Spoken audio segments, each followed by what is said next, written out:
अध्याय 2 गीता का सार। संजय ने कहा, करुणा से व्याप्त शोकयुक्त अश्रुपूरित नेत्रों वाले अर्जुन को देखकर मधुसूदन कृष्ण ने ये शब्द कहे। श्री भगवान ने कहा, हे अर्जुन, तुम्हारे मन में यह कलमश आया कैसे? यह उस मनुष्य के लिए तनिक भी अनुकूल नहीं है जो जीवन के मूल्य को जानता हो। इससे उच्च लोक की नहीं अपितु अपयश की प्राप्ति होती है। हे प्रतापुत्र, इस हीन नपुंसकता को प्राप्त मत हो, यह तुम्हें शोभा नहीं देती। हे शत्रुओं के दमन करता, हृदय की शुद्ध दुर्बलता को त्याग कर युद्ध के लिए खड़े हो। अर्जुन ने कहा, हे शत्रुहंता, हे मधुसूदन, मैं युद्ध भूमि में किस तरह भीष्म तथा द्रोण जैसे पूजनीय व्यक्तियों पर उलटकर बाण चलाऊंगा? ऐसे महापुरुषों को जो मेरे गुरु हैं, उन्हें मारकर जीने की अपेक्षा इस संसार में भीख मांगकर खाना अच्छा है। भले ही वे सांसारिक लाभ के इच्छुक हों, किंतु हैं तो गुरुजन ही। यदि उनका वध होता है तो हमारे द्वारा भोग्य प्रत्येक वस्तु उनके रक्त से सनी होगी। हम यह भी नहीं जानते कि हमारे लिए क्या श्रेष्ठ है, उनको जीतना या उनके द्वारा जीते जाना। यदि हम धृतराष्ट्र के पुत्रों का वध कर देते हैं तो हमें जीवित रहने की आवश्यकता नहीं है, फिर भी वे युद्ध भूमि में हमारे समक्ष खड़े हैं। अब मैं अपनी कृपण दुर्बलता के कारण अपना कर्तव्य भूल गया हूँ और सारा धैर्य खो चुका हूँ। ऐसी अवस्था में मैं आपसे पूछ रहा हूँ कि जो मेरे लिए श्रेयस्कर हो उससे निश्चित रूप से बताएं। अब मैं आपका शिष्य हूँ और आपका शरणागत हूँ, कृपया मुझे उपदेश दें। मुझे ऐसा कोई साधन नहीं दिखता जो मेरी इंद्रियों को सुखाने वाले इस शोक को दूर कर सके। स्वर्ग पर देवताओं के अधिपत्य की तरह इस धन धान्य संपन्न सारी पृथ्वी पर निष्कंटक राज्य प्राप्त करके भी मैं इस शोक को दूर नहीं कर सकूंगा। संजय ने कहा, इस प्रकार कहने के बाद शत्रुओं का दमन करने वाला अर्जुन कृष्ण से बोला, हे गोविंद, मैं युद्ध नहीं करूंगा, और चुप हो गया। हे भरतवंशी धृतराष्ट्र, उस समय दोनों सेनाओं के मध्य शोकमग्न अर्जुन से कृष्ण ने मानो हंसते हुए ये शब्द कहे। श्री भगवान ने कहा, तुम पांडित्यपूर्ण वचन करते हुए उनके लिए शोक कर रहे हो जो शोक करने योग्य नहीं हैं। जो विद्वान होते हैं वे न तो जीवित के लिए न ही मृत के लिए शोक करते हैं। ऐसा कभी नहीं हुआ कि मैं न रहा हूं या तुम न रहे हो, अथवा ये समस्त राजा न रहे हों, और न ऐसा है कि भविष्य में हम लोग नहीं रहेंगे। जिस प्रकार शरीरधारी आत्मा इस शरीर में बाल्यावस्था से तरुणावस्था में और फिर वृद्धावस्था में निरंतर अग्रसर होता रहता है, उसी प्रकार मृत्यु होने पर आत्मा दूसरे शरीर में चला जाता है। धीर व्यक्ति ऐसे परिवर्तन से मोह को प्राप्त नहीं होता। हे कुंती पुत्र, सुख तथा दुख का क्षणिक उदय तथा कालक्रम में उनका अंतर्धान होना सर्दी तथा गर्मी की ऋतुओं के आने जाने के समान है। हे भरतवंशी, वे इंद्रिय बोध से उत्पन्न होते हैं और मनुष्य को चाहिए कि अविचल भाव से उनको सहन करना सीखे। हे पुरुष श्रेष्ठ अर्जुन, जो पुरुष सुख तथा दुख में विचलित नहीं होता और इन दोनों में संभाव रखता है, वह निश्चित रूप से मुक्ति के योग्य है। तत्वदर्शियों ने यह निष्कर्ष निकाला है कि असत का तो कोई चिरस्थायित्व नहीं है, किंतु सत्य अपरिवर्तनीय रहता है। उन्होंने इन दोनों की प्रकृति के अध्ययन द्वारा यह निष्कर्ष निकाला है। जो सारे शरीर में व्याप्त है उसे ही तुम अविनाशी समझो। उस अव्यय आत्मा को नष्ट करने में कोई भी समर्थ नहीं है। अविनाशी, अप्रमेय तथा शाश्वत जीव के भौतिक शरीर का अंत अवश्यम भावी है। अतः हे भरतवंशी, युद्ध करो।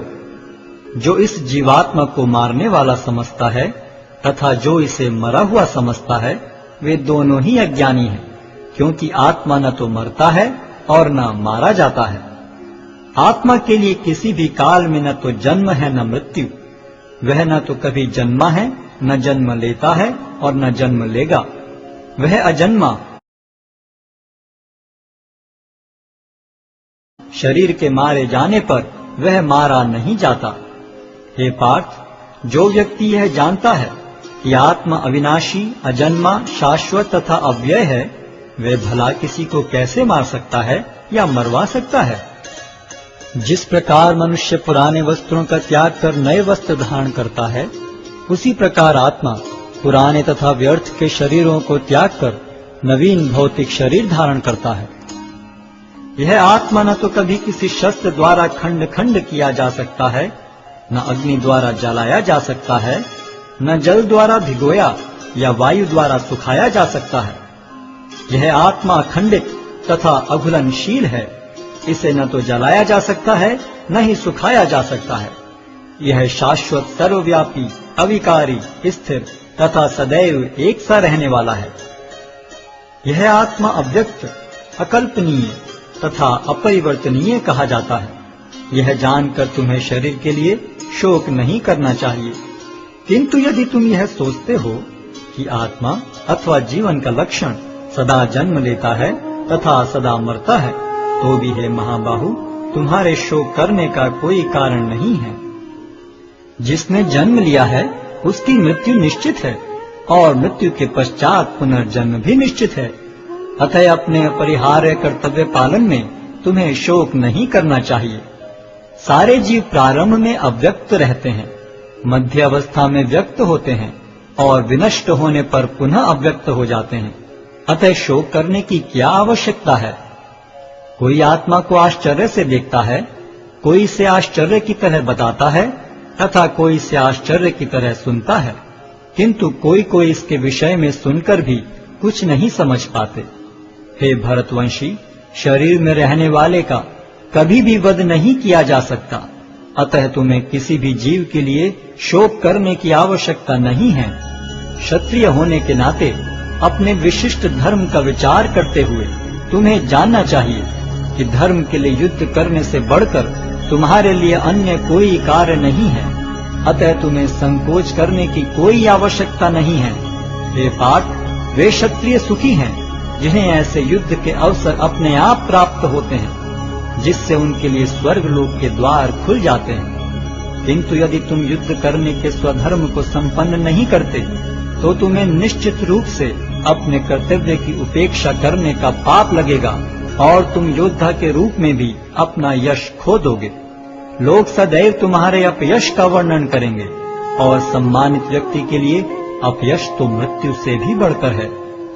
जिन जिन महान योद्धाओं ने तुम्हारे नाम तथा यश को सम्मान दिया है, वे सोचेंगे कि तुमने डर के मारे युद्ध भूमि छोड़ दी है और इस तरह वे तुम्हें तुच्छ मानेंगे। तुम्हारे शत्रु अनेक प्रकार के कटु शब्दों से तुम्हारा वर्णन करेंगे और तुम्हारी सामर्थ्य का उपहास करेंगे। तुम्हारे लिए इससे दुखदाई और क्या हो सकता है? हे कुंती पुत्र, तुम यदि युद्ध में मारे जाओगे तो स्वर्ग प्राप्त करोगे, या यदि तुम जीत जाओगे तो पृथ्वी के साम्राज्य का भोग करोगे। अतः दृढ़ संकल्प करके खड़े हो और युद्ध करो। तुम सुख या दुख, हानि या लाभ, विजय या पराजय का विचार किए बिना युद्ध के लिए युद्ध करो। ऐसा करने पर तुम्हें कोई पाप नहीं लगेगा। यहाँ मैंने वैश्लेषिक अध्ययन द्वारा इस ज्ञान का वर्णन किया है। अब निष्काम भाव से कर्म करना बता रहा हूँ, उसे सुनो। हे प्रतापपुत्र, तुम यदि ऐसे ज्ञान से कर्म करोगे तो तुम कर्मों के बंधन से अपने को मुक्त कर सकते हो। इस प्रयास में न तो हानि होती है न ही ह्रास, अपितु इस पथ पर की गई अल्प प्रगति भी महान भय से रक्षा कर सकती है। जो इस मार्ग पर चलते हैं वे प्रयोजन में दृढ़ रहते हैं और उनका लक्ष्य भी एक होता है। हे कुरुनंदन, जो दृढ़ प्रतिज्ञ नहीं है उनकी बुद्धि अनेक शाखाओं में विभक्त रहती है। अल्पज्ञानी मनुष्य वेदों के उन अलंकारिक शब्दों के प्रति अत्यधिक आसक्त रहते हैं जो स्वर्ग की प्राप्ति, अच्छे जन्म, शक्ति इत्यादि के लिए विविध सकाम कर्म करने की संस्तुति करते हैं। इंद्रिय तृप्ति तथा ऐश्वर्य में जीवन की अभिलाषा के कारण वे कहते हैं कि इससे बढ़कर और कुछ नहीं है। जो लोग इंद्रिय भोग तथा भौतिक ऐश्वर्य के प्रति अत्यधिक आसक्त होने से ऐसी वस्तुओं से मोहग्रस्त हो जाते हैं उनके मनों में भगवान के प्रति भक्ति का दृढ़ निश्चय नहीं होता। वेदों में मुख्यतः प्रकृति के तीनों गुणों का वर्णन हुआ है। हे अर्जुन, इन तीनों गुणों से ऊपर उठो, समस्त द्वैतों और लाभ तथा सुरक्षा की सारी चिंताओं से मुक्त होकर आत्मपरायण बनो। एक छोटे से कूप का सारा कार्य एक विशाल जलाशय से तुरंत पूरा हो जाता है।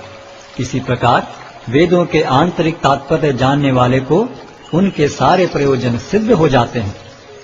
तुम्हें अपना कर्म करने का अधिकार है, किंतु कर्म के फलों के तुम अधिकारी नहीं हो। तुम न तो कभी अपने आप को अपने कर्मों के फलों का कारण मानो, न ही कर्म न करने में कभी आसक्त हो। हे अर्जुन, जय अथवा पराजय की समस्त आसक्ति त्याग कर समभाव से अपना कर्म करो, ऐसी समता योग कहलाती है। हे धनंजय, भक्ति के द्वारा समस्त गर्हित कर्मों से दूर रहो और उसी भाव से भगवान की शरण ग्रहण करो। जो व्यक्ति अपने सकाम कर्म फलों को भोगना चाहते हैं वे कृपण हैं। भक्ति में संलग्न मनुष्य इस जीवन में ही अच्छे तथा बुरे कार्यों से अपने को मुक्त कर लेता है। अतः योग के लिए प्रयत्न करो, क्योंकि सारा कार्य कौशल यही है। इस तरह भगवत भक्ति में लगे रहकर बड़े बड़े ऋषि मुनि अथवा भक्तगण अपने आप को इस भौतिक संसार में कर्म के फलों से मुक्त कर लेते हैं। इस प्रकार वे जन्म मृत्यु के चक्र से छूट जाते हैं और भगवान के पास जाकर उस अवस्था को प्राप्त करते हैं जो समस्त दुखों से परे है। जब तुम्हारी बुद्धि मोह रूपी सघन वन को पार कर जाएगी तो तुम सुने हुए तथा सुनने योग्य सबके प्रति अन्य मनस्क हो जाओगे। जब तुम्हारा मन वेदों की अलंकारमयी भाषा से विचलित न हो और वह आत्म साक्षात्कार की समाधि में स्थिर हो जाए, तब तुम्हें दिव्य चेतना प्राप्त हो जाएगी। अर्जुन ने कहा, हे कृष्ण, अध्यात्म में लीन चेतना वाले व्यक्ति के क्या लक्षण हैं? वह कैसे बोलता है तथा उसकी भाषा क्या है? वह किस तरह बैठता और चलता है? श्री भगवान ने कहा, हे पार्थ, जब मनुष्य मनोधर्म से उत्पन्न होने वाली इंद्रिय तृप्ति की समस्त कामनाओं का परित्याग कर देता है और जब इस तरह से विशुद्ध हुआ उसका मन आत्मा में संतोष प्राप्त करता है, तो वह विशुद्ध दिव्य चेतना को प्राप्त स्थित प्रज्ञ कहा जाता है।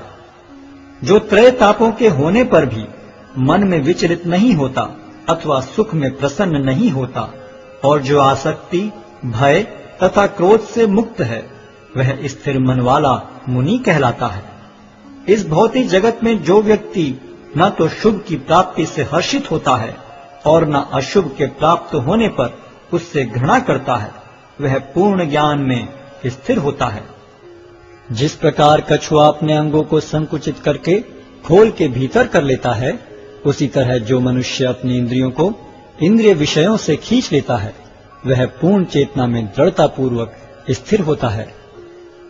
देहधारी जीव इंद्रिय भोग से भले ही निवृत्त हो जाए, पर उसमें इंद्रिय भोगों की इच्छा बनी रहती है। लेकिन उत्तम रस के अनुभव होने से ऐसे कार्यों को बंद करने पर वह भक्ति में स्थिर हो जाता है। हे अर्जुन, इंद्रियां इतनी प्रबल तथा वेगवान हैं कि वे उस विवेकी पुरुष के मन को भी बलपूर्वक हर लेती हैं जो उन्हें वश में करने का प्रयत्न करता है। जो इंद्रियों को पूर्णतया वश में रखते हुए इंद्रिय संयम करता है और अपनी चेतना को मुझ में स्थिर कर देता है, वह मनुष्य स्थिर बुद्धि कहलाता है। इंद्रिय विषयों का चिंतन करते हुए मनुष्य की उनमें आसक्ति उत्पन्न हो जाती है और ऐसी आसक्ति से काम उत्पन्न होता है और फिर काम से क्रोध प्रकट होता है। क्रोध से पूर्ण मोह उत्पन्न होता है और मोह से स्मरण शक्ति का विभ्रम हो जाता है। जब स्मरण शक्ति भ्रमित हो जाती है तो बुद्धि नष्ट हो जाती है और बुद्धि नष्ट होने पर मनुष्य भवकूप में पुनः गिर जाता है। किंतु समस्त राग तथा द्वेष से मुक्त एवं अपनी इंद्रियों को संयम द्वारा वश में करने में समर्थ व्यक्ति भगवान की पूर्ण कृपा प्राप्त कर सकता है। इस प्रकार से कृष्ण भावनामृत में तुष्ट व्यक्ति के लिए संसार के तीनों ताप नष्ट हो जाते हैं और ऐसी तुष्ट चेतना होने पर उसकी बुद्धि शीघ्र ही स्थिर हो जाती है। जो कृष्ण भावनामृत में परमेश्वर से संबंधित नहीं है, उनकी न तो बुद्धि दिव्य होती है और न ही मन स्थिर होता है। जिसके बिना शांति की कोई संभावना नहीं है, शांति के बिना सुख हो भी कैसे सकता है। जिस प्रकार पानी में तैरती नाव को प्रचंड वायु दूर बहा ले जाती है, उसी प्रकार विचरणशील इंद्रियों में से कोई एक जिस पर मन निरंतर लगा रहता है, मनुष्य की बुद्धि को हर लेती है। अतः हे महाबाहु, जिस पुरुष की इंद्रियां अपने अपने विषयों से सब प्रकार से विरत होकर उसके वश में है, उसी की बुद्धि निस्संदेह स्थिर है। जो सब जीवों के लिए रात्रि है, वह आत्म संयमी के जागने का समय है, और जो समस्त जीवों के जागने का समय है, वह आत्मनिरीक्षक मुनि के लिए रात्रि है। जो पुरुष समुद्र में निरंतर प्रवेश करती रहने वाली नदियों के समान इच्छाओं के निरंतर प्रवाह से विचलित नहीं होता और जो सदैव स्थिर रहता है, वही शांति प्राप्त कर सकता है, वह नहीं जो ऐसी इच्छाओं को तुष्ट करने की चेष्टा करता हो। जिस व्यक्ति ने इंद्रिय तृप्ति की समस्त इच्छाओं का परित्याग कर दिया है, जो इच्छाओं से रहित रहता है और जिसने सारी ममता त्याग दी है तथा अहंकार से रहित है, वही वास्तविक शांति को प्राप्त कर सकता है। यह आध्यात्मिक तथा ईश्वरीय जीवन का पथ है, जिसे प्राप्त करके मनुष्य मोहित नहीं होता। यदि कोई जीवन के अंतिम समय में भी इस तरह स्थित हो, तो वह भगवत धाम में प्रवेश कर सकता है।